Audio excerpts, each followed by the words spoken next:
خوتي خواتاتي اهلا وسهلا مرحبا بكم يا جماعة الخير. J'espère que vous allez bien. Salam alaikum wa zulfilaoun. J'espère que vous vous portez bien. Il y a un épisode très sombre qui s'est déroulé au tribunal militaire de Blida et qui nous a alerté sur une manipulation, une vaste manipulation qui nous inquiète au plus haut point. Salat, haditha, 48 heures de cela, un important procès devait se dérouler au tribunal militaire de Blida.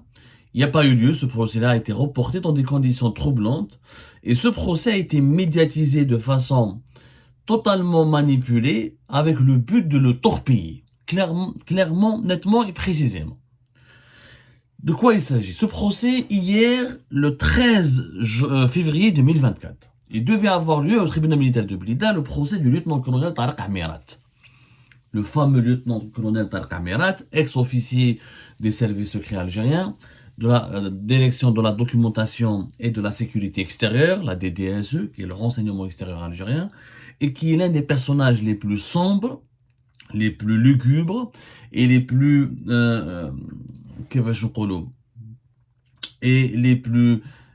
intrigants de ces 2 dernières années au sein de l'appareil sécuritaire algérien. On est les seuls qui en ont parlé في l'Algérie.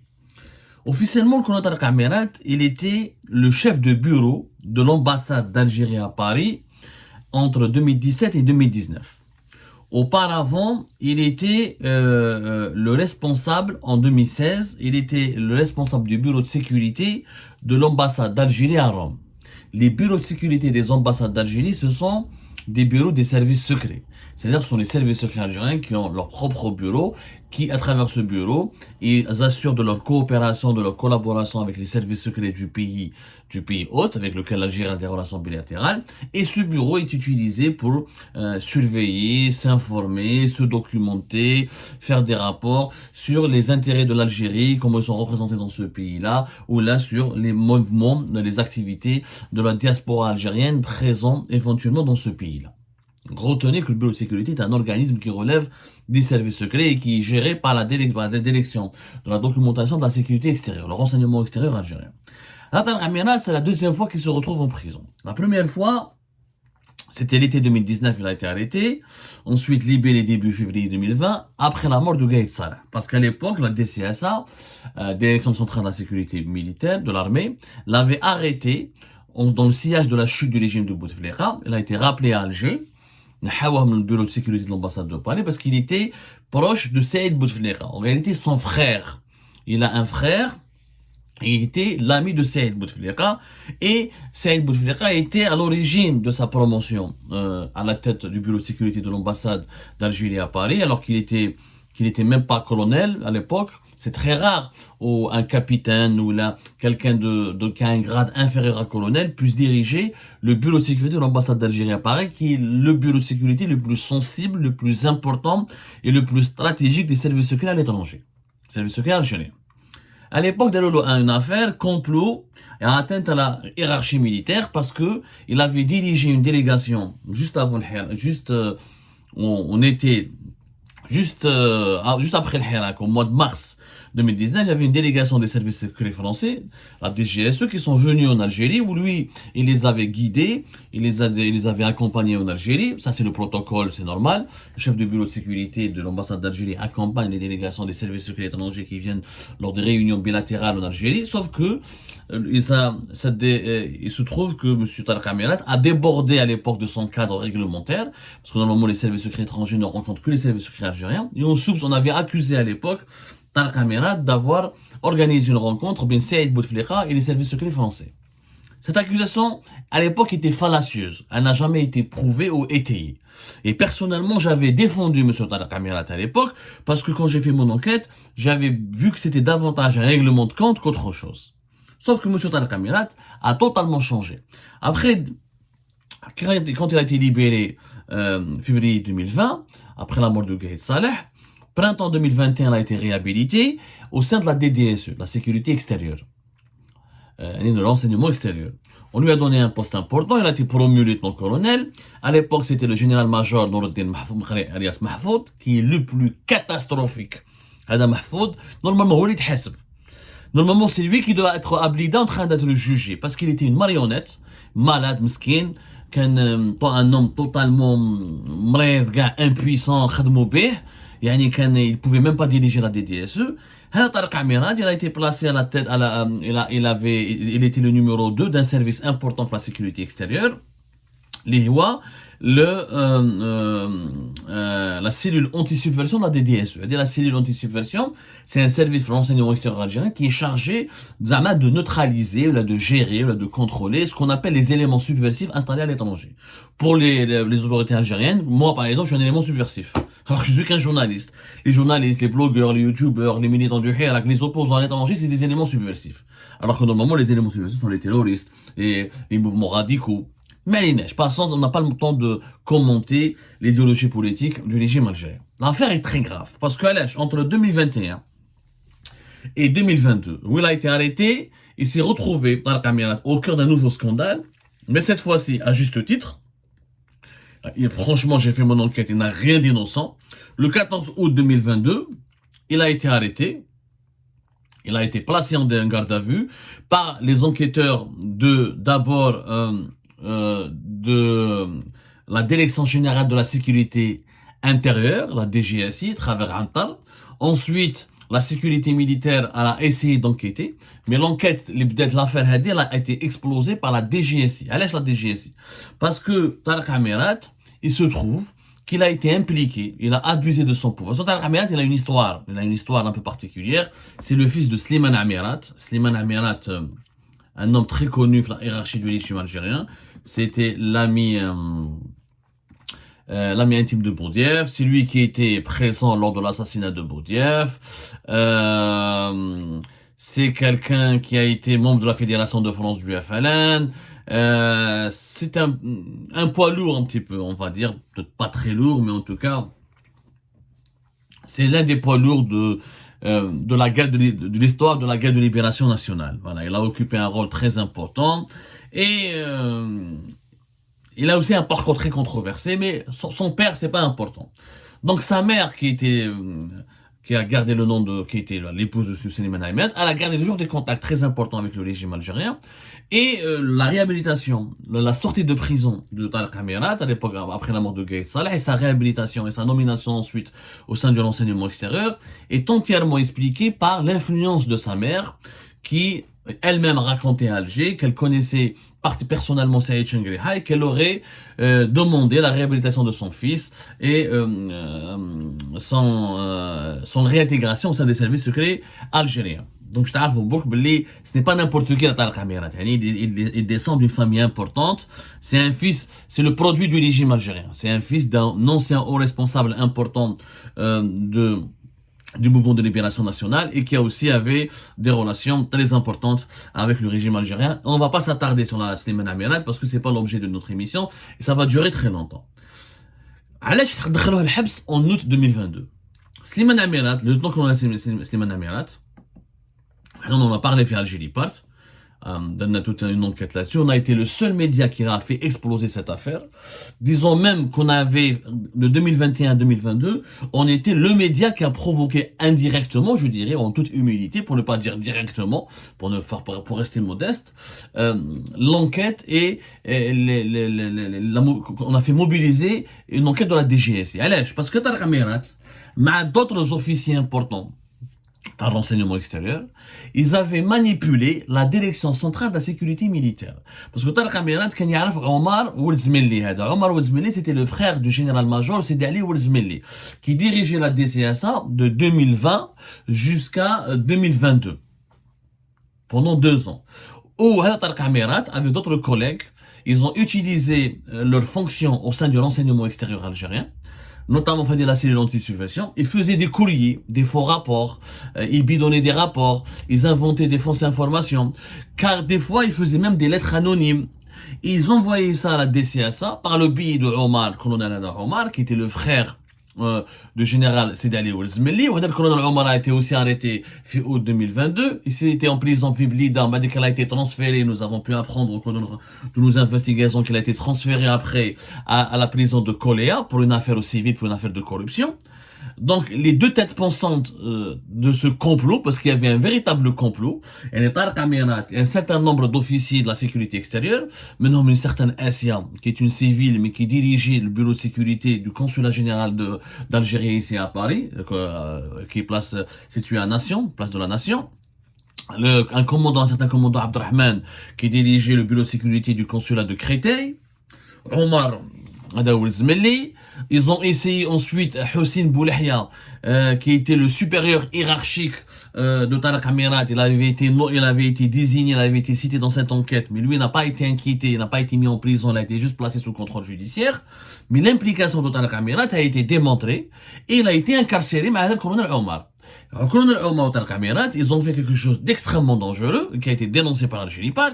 Ils faisaient un certain nombre de courriers, de faux rapports, de lettres anonymes, pour manipuler la DCSA. Au général Sidi Ali Ouzmeli, il provoquait les enquêtes, il demandait des enquêtes sur la base des informations manipulées, erronées, ou des lettres anonymes qui lui faisaient parvenir Tarek Amirat par le biais de son frère. Donc, derrière un réseau, bien la sécurité militaire, ou bien, comment on appelle ça,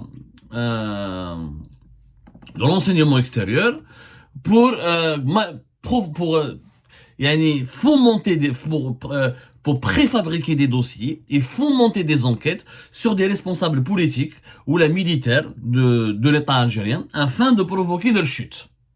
Il provoque des enquêtes pour que la DCSA enquête sur des colonels, sur des généraux, ou même sur des membres du gouvernement, ou même sur des conseillers d'Abdelmajid Tebboune, ou Saïd Chengreh à son cabinet recevait ensuite des rapports basés sur ces informations manipulées, sur ces rapports bidonnés et élaborés juste dans le but de nuire à des adversaires politiques, à des officiers, à des personnalités politiques qui gênaient les intérêts de ce clan. Parce que derrière un clan, de Tarek Amirat, mal colonel Omar, derrière un clan, un réseau, ils étaient en train de comploter. Ou finalement, il s'est avéré que ces complots ont mis en danger le palais présidentiel. C'était la personne des membres de la famille de Abdelmajid Tebboune, ses propres conseillers étaient ciblés par les manœuvres de complot ourdies par Tarek Amirat avec la complicité de Sidi Ali Ouzmeli. Arrestation, emprisonnement, et le dossier a été remis à la justice militaire de Blida. De août 2022, quand l'affaire, il fallait juste programmer le procès. Le procès était prévu hier, le 13 février 2024. Presque une année et demie après l'affaire. D'ailleurs, l'affaire a été étouffée, plus personne n'en a parlé, alors qu'il s'agissait quand même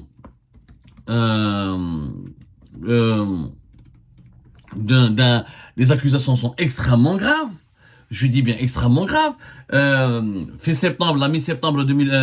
Début septembre 2022, Sidi Ali Ouzmeli a été limogé, il a été remplacé à l'époque par le général Abdelaziz Nuit Chouetter,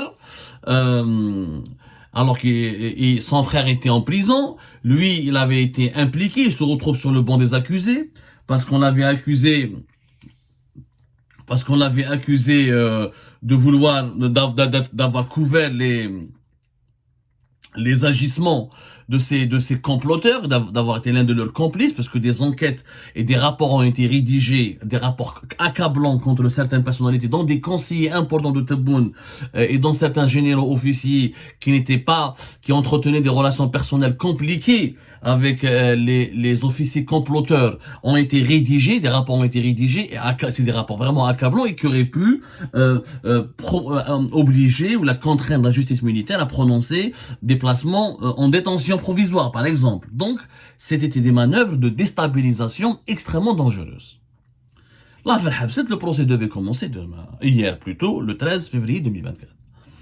24 heures après ce procès, il dit Hicham Aboud, qui n'a pas de source, qui n'a plus de source, qui n'a plus de contact avec des sources bien informées au sein du régime algérien, étant donné qu'il est exilé au Maroc, il vit à Casablanca, et qu'il adopte lui-même un discours très pro-marocain, où c'est libre à lui, à la kulli hal, sauf qu'à l'époque, comme en Algérie, les sources sécuritaires, etc., ne communiquent pas ou ne nous donnent pas des informations à quelqu'un qui est mahroug. Mahroug, خلاص, عايش في Casablanca, il demande la nationalité marocaine, connaissant bien le fonctionnement des autorités du régime algérien, même les gens qui sont à l'intérieur et qui sont opposés à ce régime, ils ne vont jamais s'aventurer à donner des informations à Hicham Aboud. D'ailleurs, ces derniers temps, vous voyez les informations de Hicham Aboud, toutes des fake news. Il a défendu Farid Zine Benchir, patron de la police. Tout ce qui est contre, par exemple, les services secrets ou les institutions militaires, il les défendait. Il a transformé Farid Zine Benchir en un héros.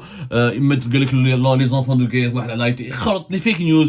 Une fois que le fils de Gaïs Salah a été arrêté, alors qu'il n'a même pas été retrouvé. Des fake news parce qu'on a des sources.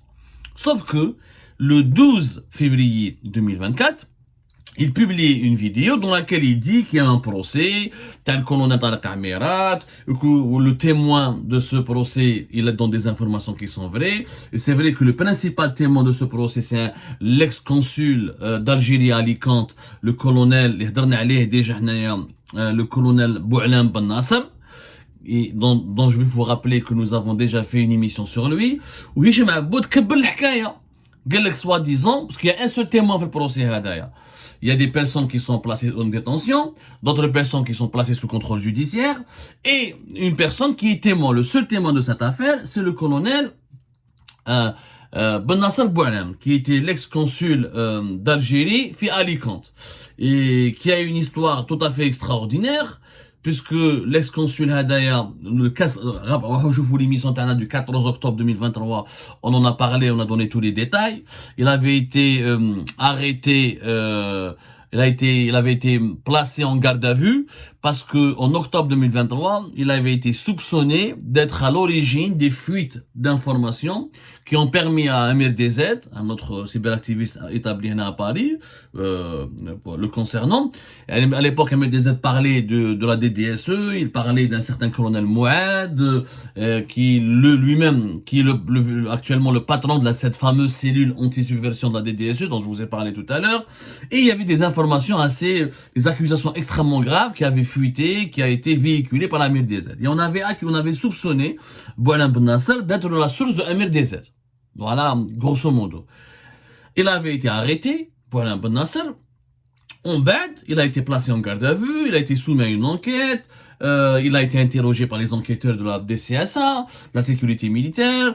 On a fait Algérie part que c'était donc, il avait même été en garde à vue dans une caserne à Béchar, que son arrestation avait été ordonnée directement par le commandant de la 3e région militaire, qui avait reçu l'ordre de procéder à l'arrestation de Boualam Ben Nasser par le directeur de cabinet de Saïd Chengriha. Alors, Boualam Ben Nasser, il était à Alicante, ensuite il a eu une disgrâce, il a été, comme on dit, mis à l'écart par les services secrets, par l'enseignement extérieur, par la nouvelle équipe dirigeante Lijet, notamment depuis l'arrivée en septembre 2022 du général-major Mohamed Jabbar. Ils l'ont affecté à Béchar en guise de punition. Parce que déjà, Hadalo Gradé, il avait déjà un problème à la DCSA, parce qu'en 2021, quand il a été affecté à Béchar dans la 3e région militaire, auparavant, on lui avait demandé, la direction de la DCSA lui avait demandé de faire un témoignage concernant Boualam, le conseiller le plus puissant et le plus proche d'Abdelmajid Tebboune, et le fils de Tebboune, et le fils de Boualam. Quand il était à Alicante, toi, tu as des informations, parce qu'il était à Alicante jusqu'à mars 2021. La DCSA lui avait demandé de faire un témoignage accablant contre Boualam et son fils, qui aurait fait des affaires de trafic, d'enrichissement illicite, d'achat de biens immobiliers, des comportements de délinquance financière et de délinquance morale, parce que le fils de Boualam on lui a même imputé une affaire de drogue, etc. Ouada Boualam Ben Nasser a refusé de témoigner. Quand maintenant, j'ai pas ces informations, je n'ai pas de preuves, je ne veux pas apporter mon témoignage contre Boualam, ou là contre son fils, ou là je ne peux pas affirmer qu'ils avaient des relations affairistes avec l'un des fils de Boune. Il a refusé. Selon, c'est ce qui a expliqué, c'est ce qui a justifié, ou là ce qui a provoqué ensuite sa disgrâce. Alors, on va faire Béchar. Mais il se trouve que le colonel Ben Nasser Boualam, avant d'être à Alicante, il était le chef de bureau de sécurité du consulat de Bobigny à Paris, de 2010 à 2013, et qu'il est l'un des plus anciens, l'un des plus expérimentés officiers du renseignement extérieur, et que lui, il est à l'origine il est l'un des témoins pratiquement, d'après nos investigations, c'est le seul témoin clé fait l'affaire Tariq Amirat. C'est lui qui avait témoigné, quand on les voilà, effectivement, il avait des informations en sa possession. Les Tariq Amirat et ses complices, et certains de ses complices au sein du renseignement extérieur, comme Boualem Ben Nasser est un enfant de la boîte, de la DDSE, quand on effectivement, attendant des informations précises et détaillées qui ont permis à la caserne Antar, il y en a DGSI, sa principale base de logistique, son principal centre opérationnel, c'est Antar, donc de mettre ensuite en cause Tariq Amirat et ses complices dans le cadre de cette fameuse enquête d'un démantèlement sur un réseau de comploteurs. Et c'est Boualem Ben Nasser qui est témoin, qui a donné des informations précieuses. Comme par hasard, 24 heures avant le procès de Tariq Amirat, Hicham Aboud, il fait un portrait élogieux de Boualem Ben Nasser, où il raconte, alors que le procès n'avait même pas eu lieu. Allez, ils avaient été convoqués 2 jours, d'après nos informations, 48 heures auparavant, entre le 11 et le 10 février, ils avaient l'information qu'ils devaient être convoqués pour l'organisation du procès, au tribunal militaire de Blida, et le procès devait avoir lieu le 13 février. Le 12 février, Hicham Aboud, ça se voit que c'est une grosse manipulation parce qu'il raconte que le procès a eu lieu, ou que Boualem Ben Nasser, il a fait un témoignage contre Shengriha, où il a raconté que c'est Shengriha qui est à l'origine du complot, et que c'est lui qui utilisait Tariq Amirat ou Sidi Ali Oulzmilni pour torpiller Abdelmajid Tebboune et torpiller Boualem et provoquer un schisme au sein du régime algérien. Des informations de Hicham Aboud totalement fausses et hallucinantes. Yani, c'est quelqu'un, il lui a donné, en fait, c'est ça la manipulation. Comment les sources manipulent les journalistes en Algérie. Une source donne 1% de vérité, 99% de mensonge. Le seul pourcentage de vérité, c'est qu'un procès devait avoir lieu, mais qui n'a pas eu lieu, ou qu'effectivement le témoin, c'est Boualem Ben Nasser, c'est le colonel Boualem Ben Nasser, sauf que le colonel Boualem Ben Nasser, nous l'avons vérifié, n'a jamais dit du mal de Shengriha, n'a jamais parlé de Shengriha, parce que l'affaire ne concerne pas Shengriha, elle concerne Tariq Amirat, Sidi Ali Oulzmilni, le frère de Sidi Ali Oulzmilni, et Hossein Boulahia, Assia Hadi al-Akhir, wa hada ma kan. C'est Shengriha n'a rien à voir avec l'affaire. Et c'est le procès de Tariq Amirat. Et ça concerne des faits qui impliquent uniquement Tariq Amirat.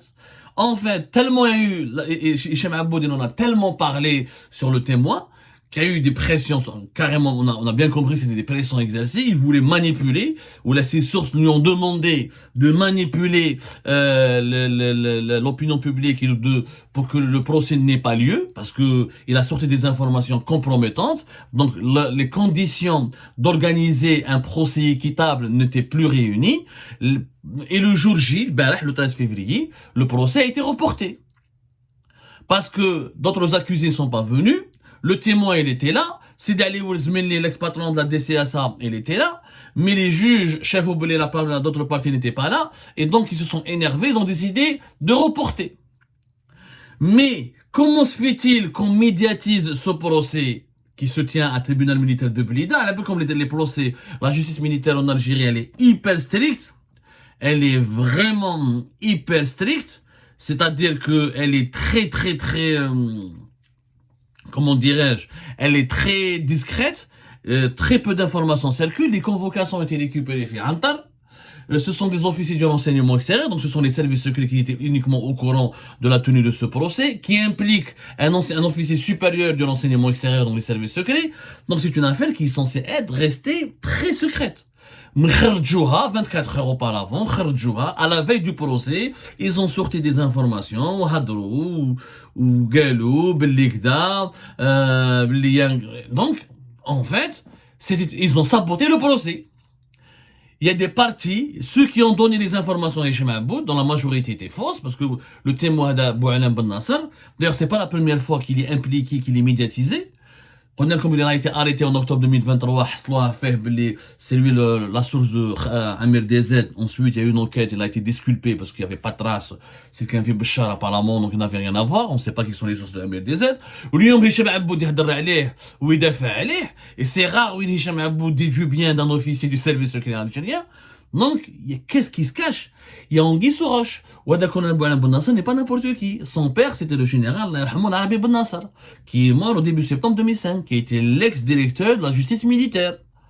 Où, à chaque fois qu'on parle du colonel Ben Nasser, que ce soit notamment Hicham Aboud ou la MDZ, il y a quoi le dossier à la réconciliation nationale? Parce que c'est leur père qui a dirigé l'enquête sur les disparitions ou sur le déroulement de certaines tueries pendant la décennie noire.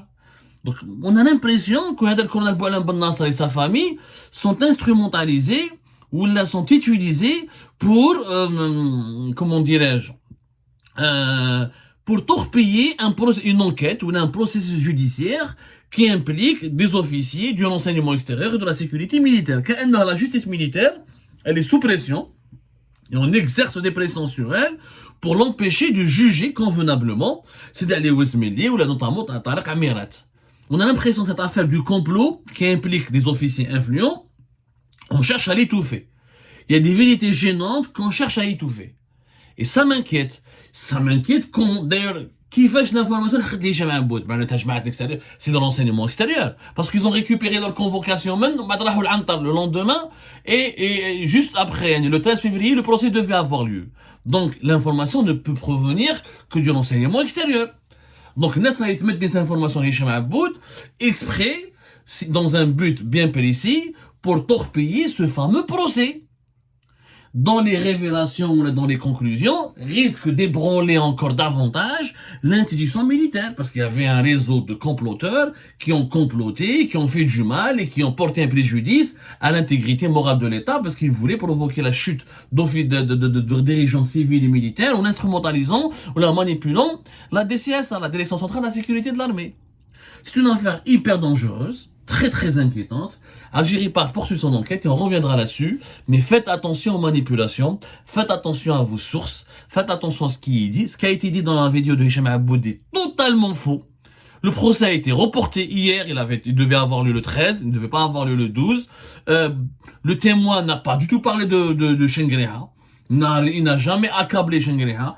C'est une affaire qui implique que Tariq Amirat, et que ça implique d'autres officiers de rang des colonels ou là, et on les accuse d'avoir organisé un vaste complot en manipulant des rapports, en élaborant des faux rapports, ou là des enquêtes bidonnées, basées sur des informations mensongères, juste pour contraindre ou là inciter la DCSA à élaborer des rapports accablants contre un certain nombre de dirigeants civils et militaires, dont des conseillers proches, très proches de Abdelmajid Tebboune.